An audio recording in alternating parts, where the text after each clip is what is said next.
Good morning, good morning, good morning. This morning, I'm fixing some grits. These are the grits I use, the polenta yellow corn. Let me see. Yeah, yellow corn, polenta grits. This is the sausage I'm using. Swagger cheese. That's for Easy Street with Jen. She asked what sausage I use. There it is. I just use whatever's on sale at times. So, to be quite honest, sometimes I use the Walmart brand sausage. It just depends on the price when I go in there.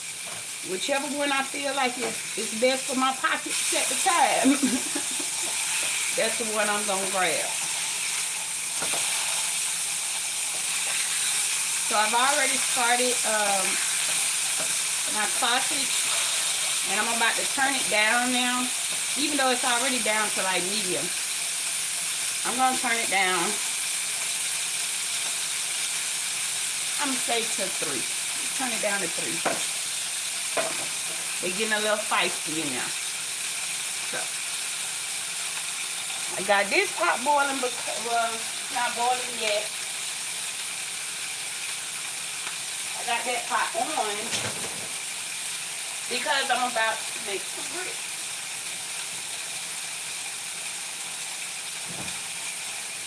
I'm about to find everything I need.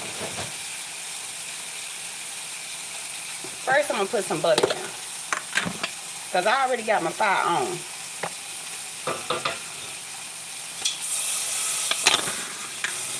I was looking for my measuring cup. What is going on with me this morning? But I put my butter in there. Lord have mercy. Lord have mercy.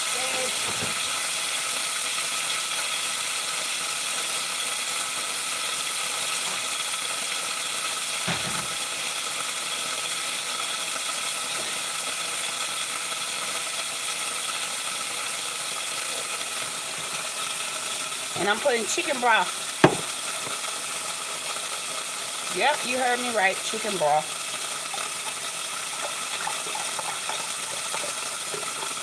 I'm putting 1 cup of chicken broth and 2 cups of water for my grits.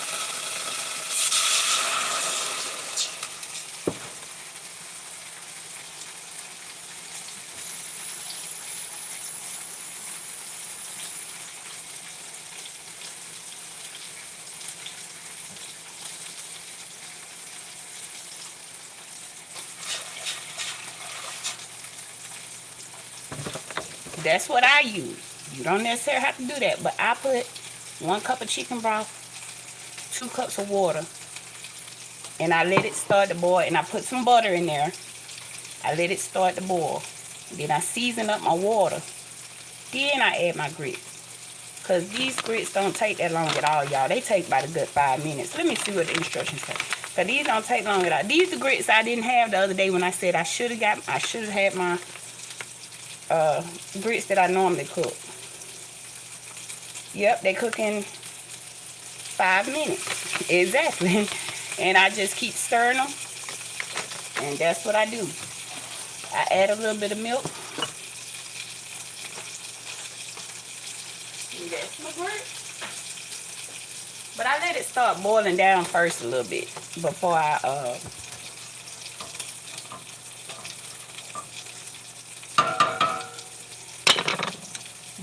add the actual grits.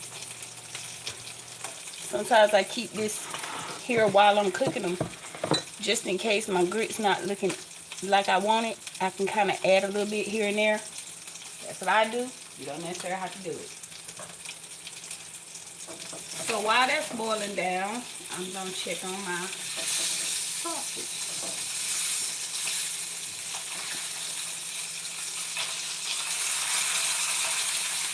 I hope y'all are having a great day. Ain't today Friday? Is today Friday?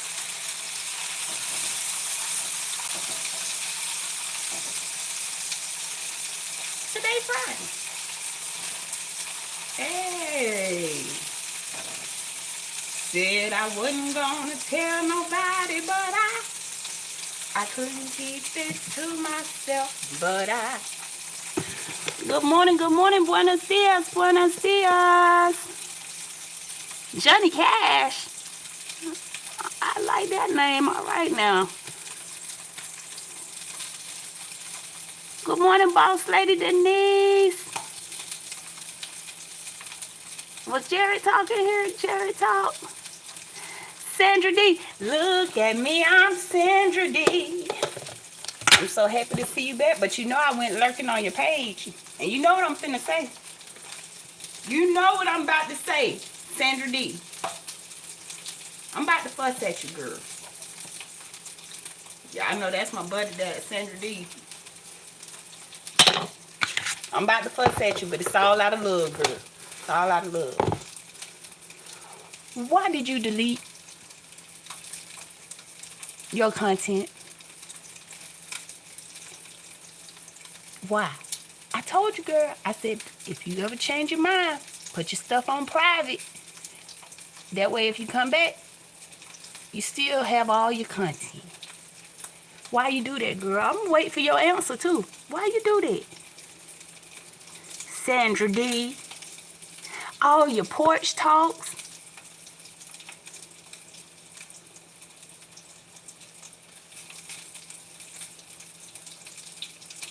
Hey, boss lady, if you gotta boot them, I trust your judgment. That's why you got that thing there. That's why you got that thing there. I trust your judgment. Even though I'm looking for hours, not at any cost, if you know what I mean. You know, some people will do anything for a click and a view. Not this one right here. Some people will do anything for a view. Girl, if you feel like it's too much, I'll take a little bit. But if you feel like it's too much, I trust your judgment, boss lady.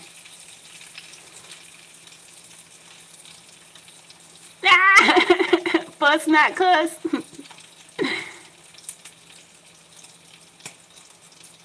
That's all right, Sandra D, because you know what? We got your back. We got your back. So, starting over, that's all right. I'm going to do just like I did last night. I sat there and I watched everything you posted about 4 or 5 times. I surely did. Because when I saw that you had deleted your other content, I said, okay. But I'm still here. That's basically what that was. I was just letting you know I'm still here. I am gonna ride with you because I understand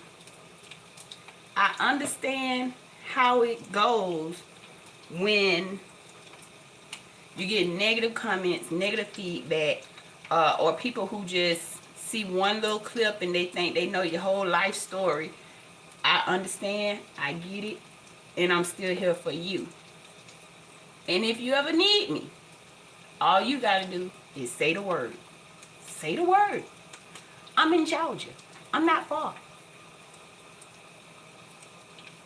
Oh, not to mention, I got family where you at. So like I said, if you ever need me.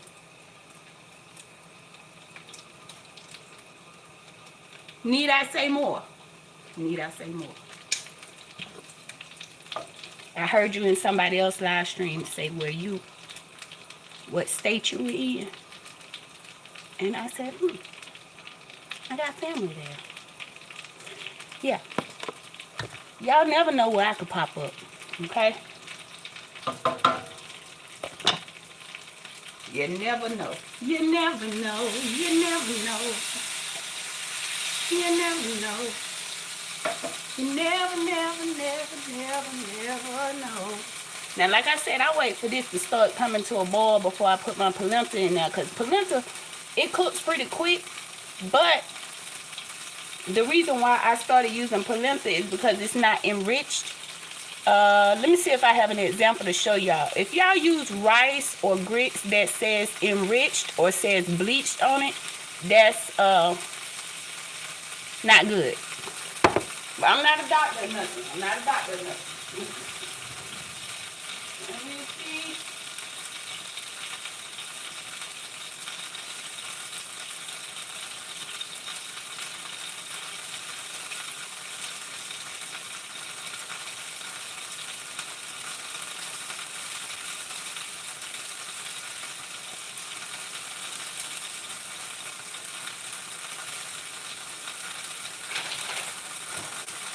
Well, like jasmine rice.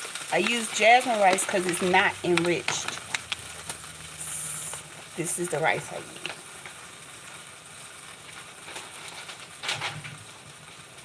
And I was trying to find one that says enriched on it, but looks like I don't have one that says enriched.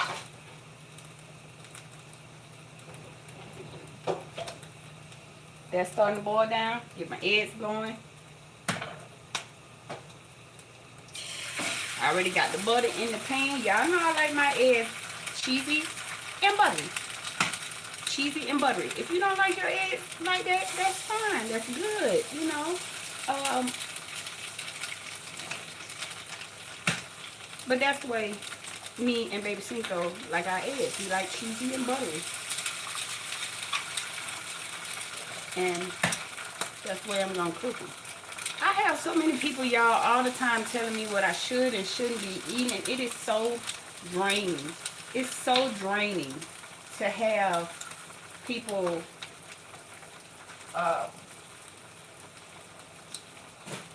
hold up, y'all, because y'all know I have to wash my hands every time I deal with eggs.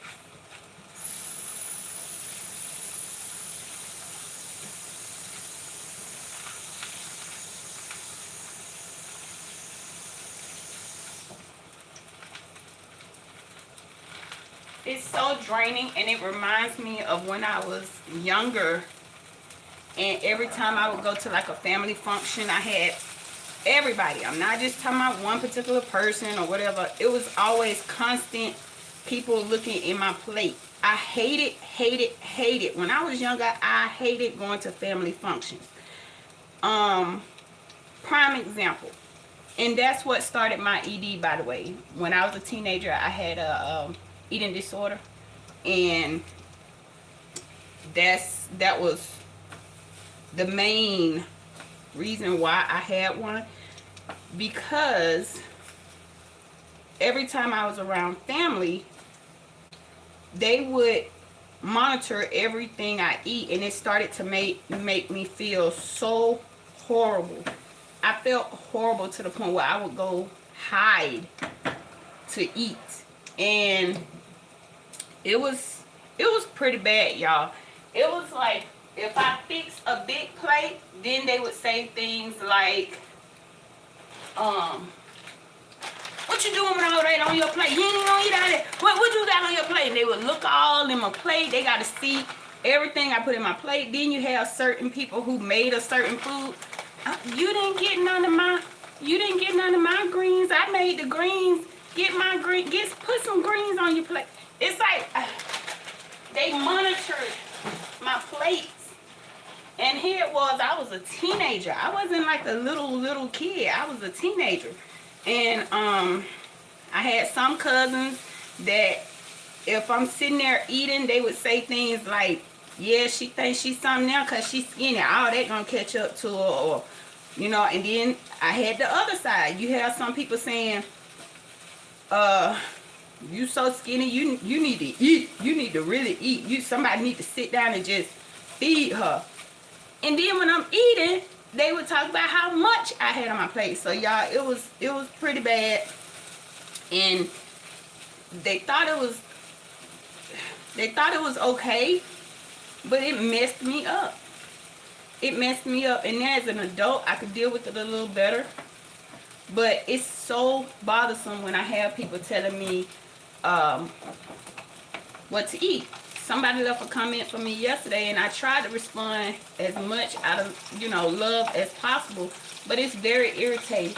I didn't say anything in the clip. I didn't say if it was for me or not. I just had y'all probably know, I had a cheeseburger. And I set it outside and just did a little small clip with the cheeseburger and fries. And I had someone tell me, you shouldn't be eating white bread. You shouldn't be eating processed meat. Now, y'all know I've talked to y'all about that before. So, I just said half of the foods that I show are not even for me. They're for my family. Second of all, when somebody's dealing with cancer, that's so rude to say. You know why? Because 9 times out of 10, we are also dealing with the fact that we lost our appetite.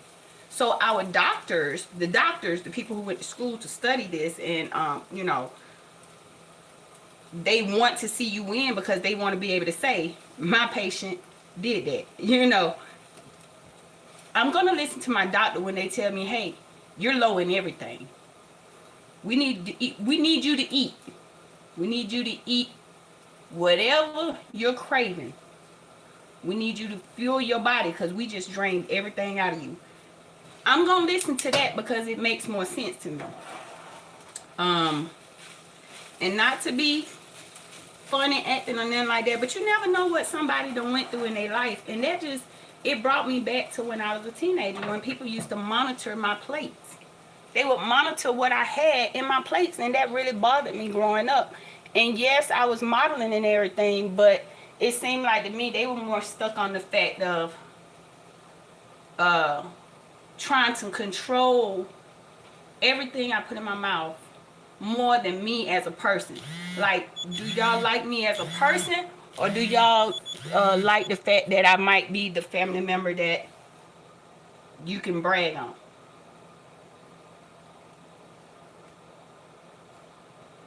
I mean, I would go, sometimes we would have Christmas functions and stuff, and I hated to fix my plate in front of people. I hate to fix my husband's plate in front of people. But the truth of the matter is, I know, well, we weren't married at the time, but my boyfriend at the time, I hated fixing his plate in front of people because me and him both know what each other like and don't like. So if I go and I'm fixing my husband's plate, my boyfriend's plate in front of aunties, uncles, cousins, or whatever, and they have something to say about how I'm fixing his plate, it hurts me because I'm thinking they don't live with, they don't know him. I know him. They don't live with him. I lived with him. Yes, I did live with my husband about 5 years before we got married. But I knew what he liked and didn't like. I know what I like and don't like. So to have family members peeping over in your plate and watching you fix your plate and telling you little smart comments here and there while you're trying to just fix your plate so you can eat, it did a number on me, y'all. It did a number on me. It took one of my teachers at the modeling school I was going to tell me, like,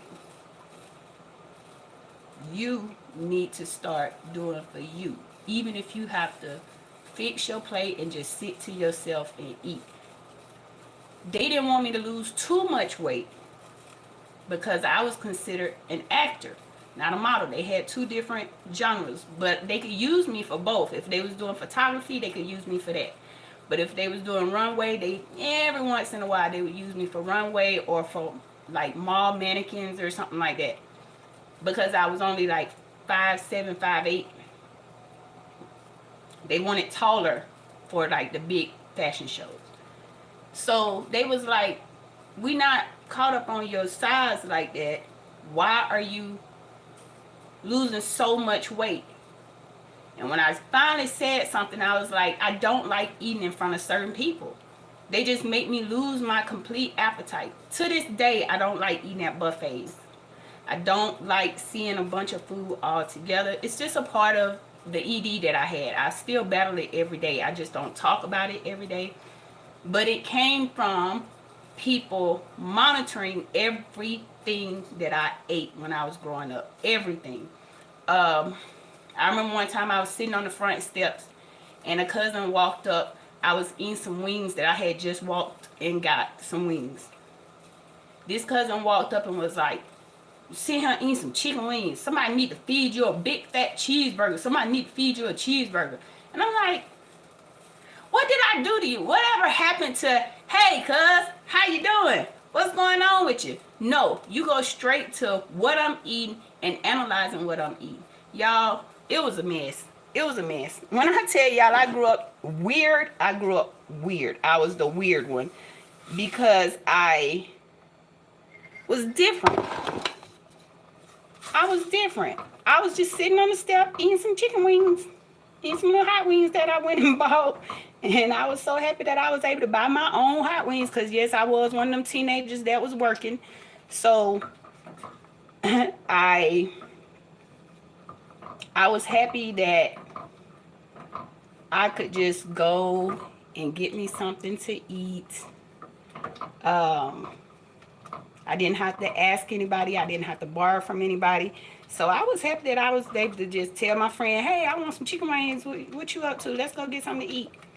He walked with me. Because, yeah, I was in the hood, so I needed somebody to walk with me.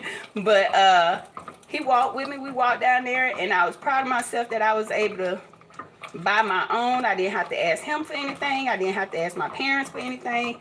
Bought my own little chicken wings and my little soda on the side. It wasn't a soda. It was one of those, you know how they had those fountain drinks, and you could pick, like, strawberry or pineapple or whatever. So I had my little drink. Went and sat on the steps at my grandmama's house. And when my cousin came, they couldn't even speak to me before they started analyzing what I ate. So now when people analyze what I eat, it's hurtful. Because it's like, I'm grown. What makes you so comfortable with just telling me what I should and should not be eating? See, that's why I keep this right here, because my grits was looking a little too thick. So I just ate it. But we shouldn't be that comfortable with telling people, you need to be eating this, you need to be eating this. I just went through chemo, radiation, and a stem cell transplant. If my body say, I want a cheeseburger with some lettuce and tomato on it. And to be quite honest, I wanted a cheeseburger because I saw Miss Bling over there making a cheeseburger. And it looked good. And I said, if I fix me a cheeseburger, I wonder if I could eat it. See, that's another thing about chemo. After chemo, you might want something, but when it gets in front of you, you might not want it no more. So, when I saw Miss Bling and DJ Vince over there with that cheeseburger, I think they called it a taco cheeseburger or something, but it looked good, whatever it was. And I said, dog, that looked good. I said, I wonder if I fix me a cheeseburger, would I be able to eat it? I'm finna put a little bit of milk in, y'all, because I want this to be a little creamy. Just a little bit.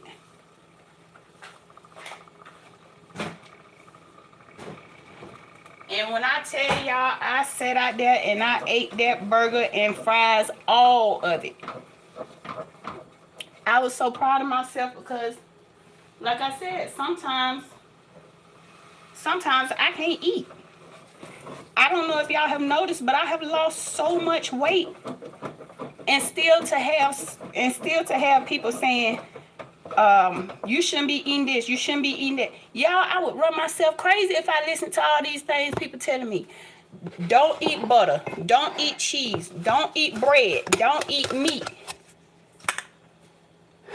Y'all, we gotta stop doing that to each other.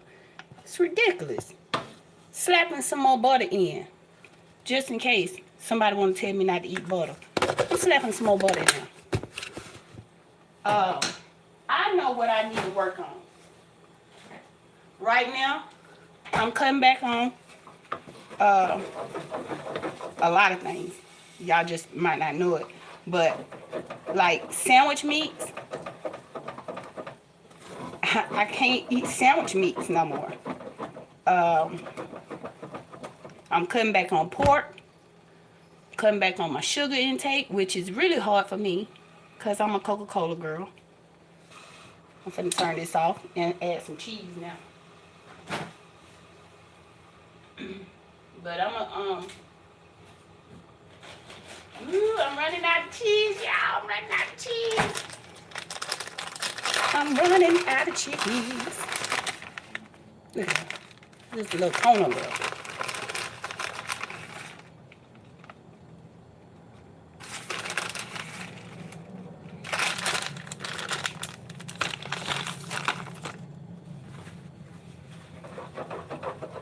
But I have had people who have gone through cancer still monitor what I eat and tell me, I had somebody tell me I need to be juicing every day, only juice. only juice. But see, here's the difference. They had chemo.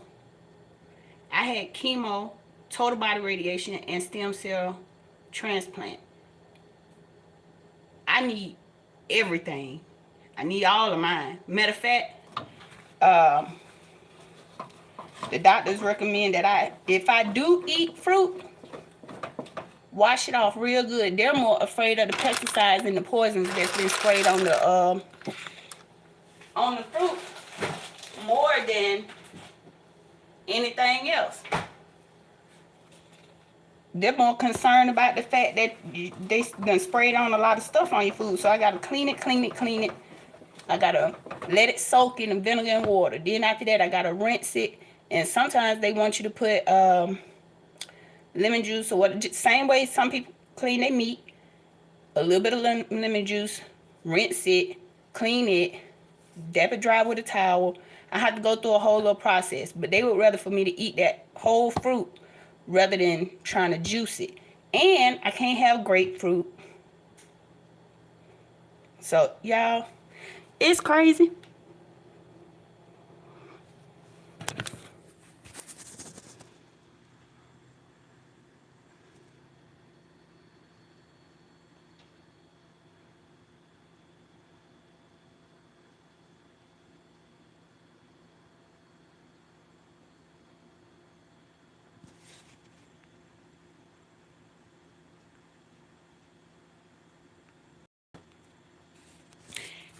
Saturday, you know what?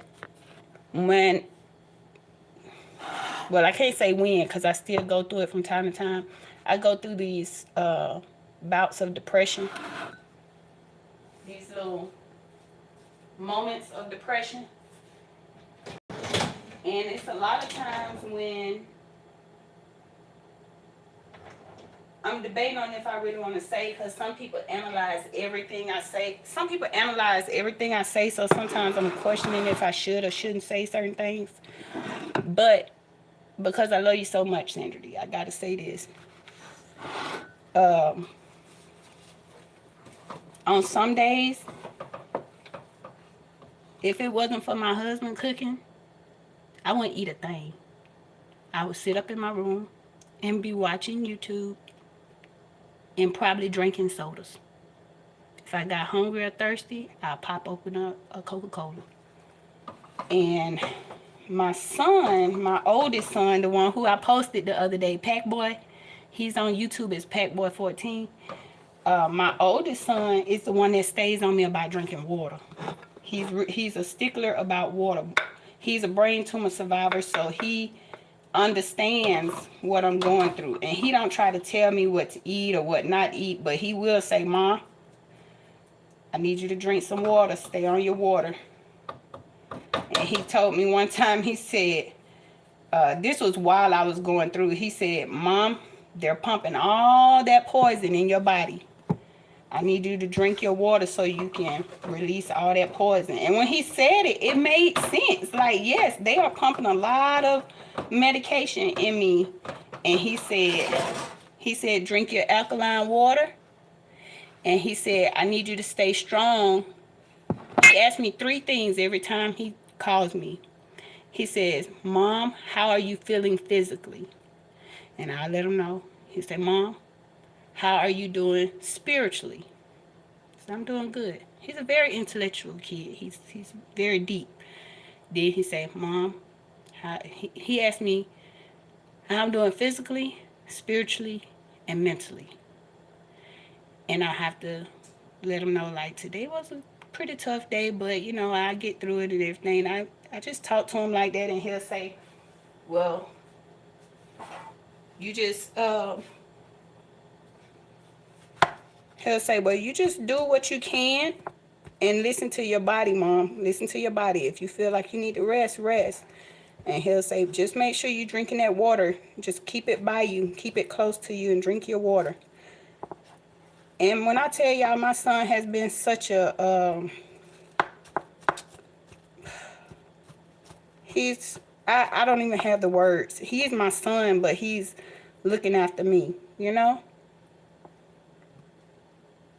And when he had his brain tumor, y'all, it broke me down. I never knew that I could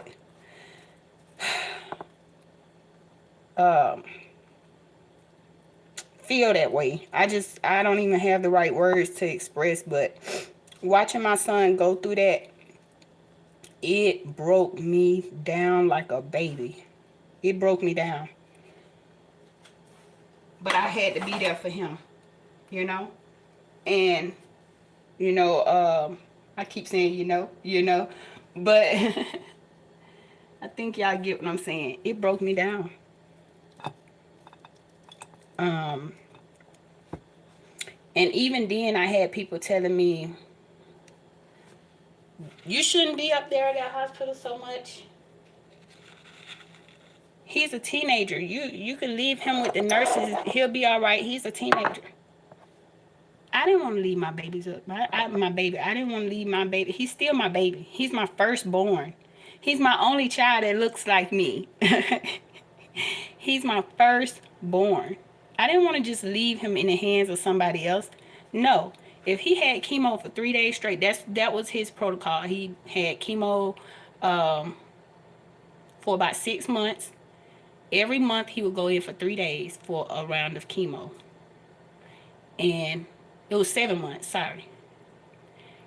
When he would go in for those 3 days, I didn't want to take away his independence, so I would have him get his stuff together, and I would just remind him, like, make sure you pack you some comfortable pajama pants, make sure you pack this, that, make sure you put some cream on your port. His port was in the center of his chest, y'all.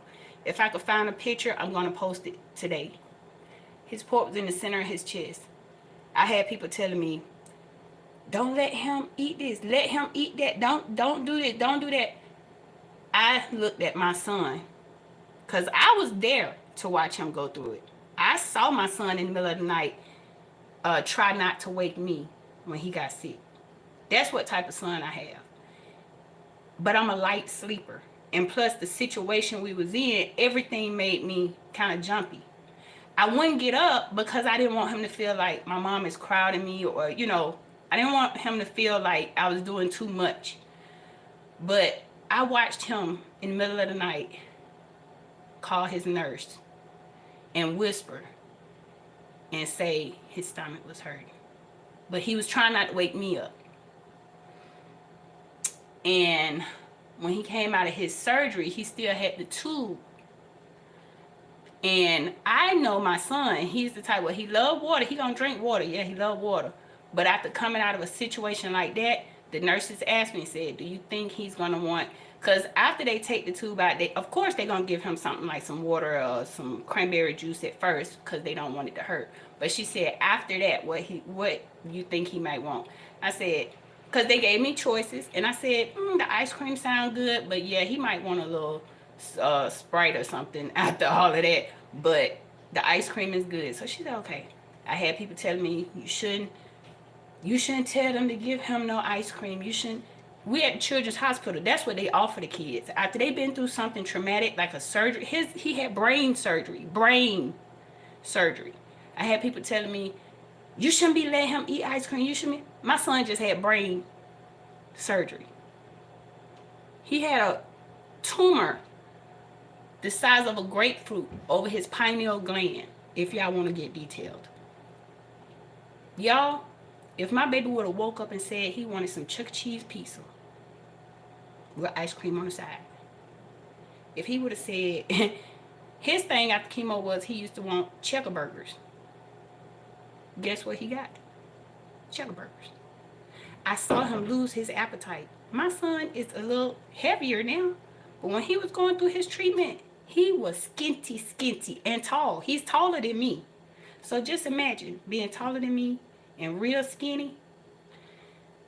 Y'all, please stop telling people what they need to eat and not eat. Unless you're saying it out of love. If you're not saying it out of love, keep it to yourself.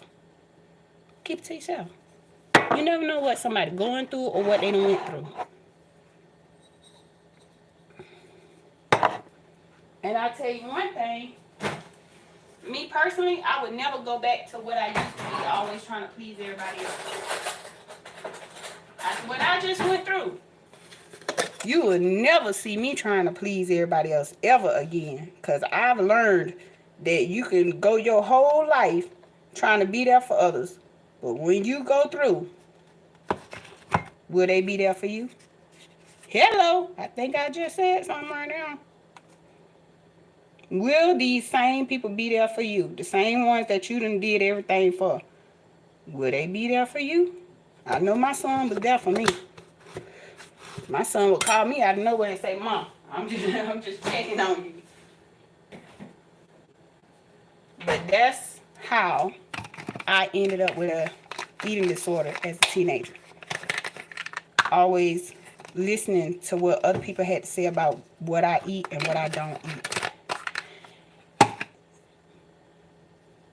And it bothered me.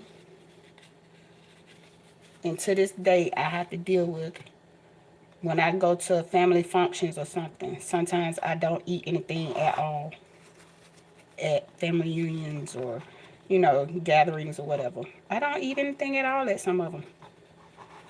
I sure don't. Because y'all not finna sit here and tell me what to have on my plate and what I should eat, what I shouldn't eat. If I don't eat certain foods, you're not gonna force me to put it on my plate anyway because you feel like, oh, you don't eat it because you ain't tasted mine yet. I don't eat pudding and I don't eat pies. So why would I want to eat your pudding? Why would you slap it on my plate? Yeah, I got some family members that'll do that. They'll see you don't have something they made on your plate and they will slap it on your plate.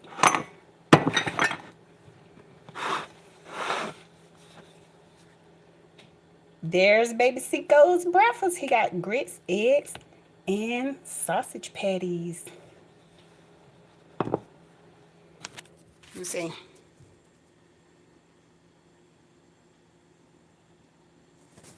Well, I say Denise, Sandra D, I thank y'all so much for understanding and listening with love, because sometimes you tell your truth and people assume that you're making stuff up or whatever. But I've been through a lot. So when I say I love somebody, when I say I love my YouTube family, I really love y'all, because I feel like I see y'all for who y'all are.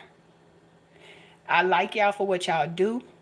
And I love the fact that when I was going through, and y'all probably don't even know it, but when I was in the hospital, I watched y'all so much. I would watch y'all. I would laugh with y'all. I would cry with y'all. I would be pushing for y'all, praying for y'all. If I see you bought something new, Boss Lady Denise, that I really, really liked, it made me happy. So, yep. Let me get my baby off to school. There's his vitamin, those his polenta grits, his eggs, and his sausage patty. But, hold up, y'all. I'm gonna turn this off. I'm gonna turn the camera off, y'all. So, until next time, gracias por ver. Thanks for watching. Adios. Bye.